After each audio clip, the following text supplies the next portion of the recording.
Olá, meus irmãos, a paz do Senhor Jesus, que este dia seja de muitas bênçãos na sua vida. Eu quero meditar com você nesta manhã um texto de 1 Samuel, capítulo 15, versículo 23, que diz: porque a rebelião é como o pecado de feitiçaria, e a obstinação é como a idolatria e culto a ídolos do lar.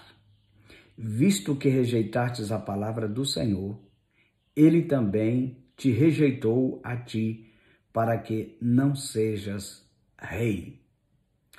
É interessante nós observarmos aqui, nesse texto, é claro que tem o contexto, tem o pós-texto, mas aqui está tratando sobre Saul. E é muito interessante nós observarmos que a rebelião, a Bíblia diz que é como o pecado de feitiçaria. É isso que a palavra diz a respeito dos rebeldes.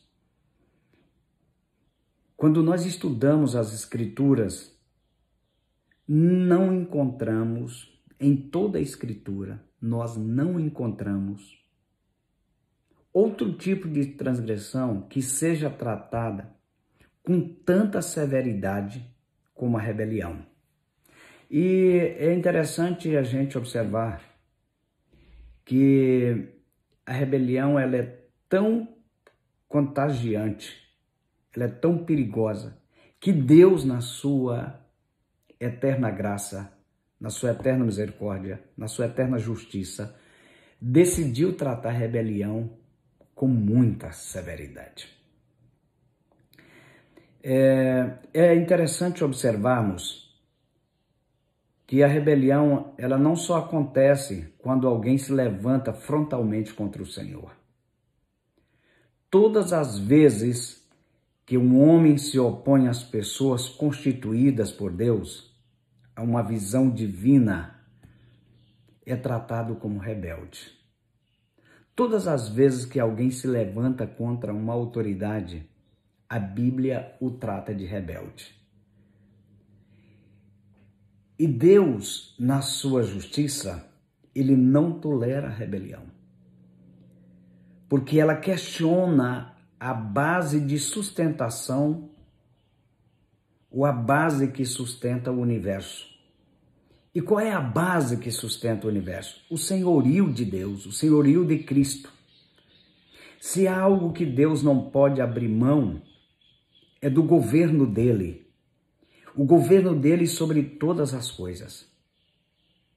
Ao criar o homem e colocá-lo lá no Jardim do Éden, Deus teve um propósito com isso. É fato que ele teve propósito.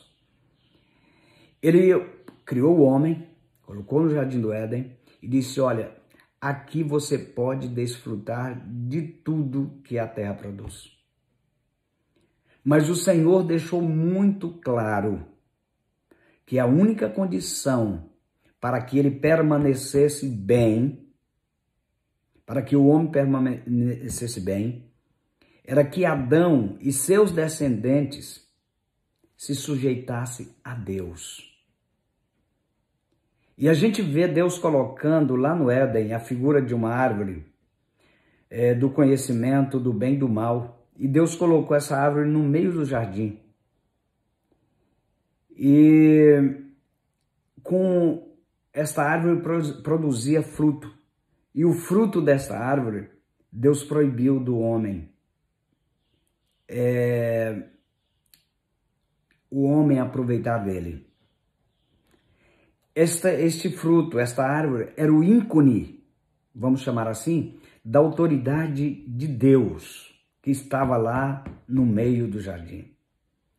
Era um aviso para o homem. E o homem deveria entender o que Deus estava dizendo através daquela árvore. Dá para nós entendermos mais ou menos assim, que ao Deus falar isso para Adão, ele estava dizendo para Adão: você, Adão, pode dominar sobre tudo, mas quem manda em você sou eu, o Senhor. Então você precisa entender que todas as vezes que você olhar para esta árvore, que está no meio do jardim, para olhar para o fruto que ela produz, você não pode nela comer o fruto, você não pode desejá-los. Por quê? É muito interessante isso, é muito importante. Você não pode, porque todas as vezes, era a mesma coisa de Deus estar dizendo assim, Adão, lembra, aqui está a minha autoridade. Tem tudo no jardim para você participar. Tem tudo no jardim para você desfrutar. Eu preparei tudo, não esqueci de nada, diz Deus para Adão. Agora, da árvore que está no meio do jardim, olha, você não vai comer deste fruto. E o mais interessante também é que ao comer daquele fruto, Adão e Eva, eles estavam insurgindo contra Deus, proclamando a sua independência e, como resultado, receberam a maldição do pecado. Não somente sobre si, mas sobre toda a raça humana que os seguiu. Por isso é que imediatamente Deus tomou a decisão de tirá-los do jardim do Éden. Imediatamente. Deus não suporta os rebeldes. Deus não suporta aqueles que decidem ser do contra. Portanto, nesta manhã, vamos observar algo.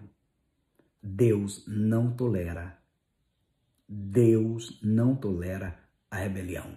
Deus não tolera ver um homem ou uma mulher se levantar contra a autoridade por ele constituída. Então, pensemos nisso neste dia e que a graça de Deus não falte sobre a sua vida, hoje e sempre.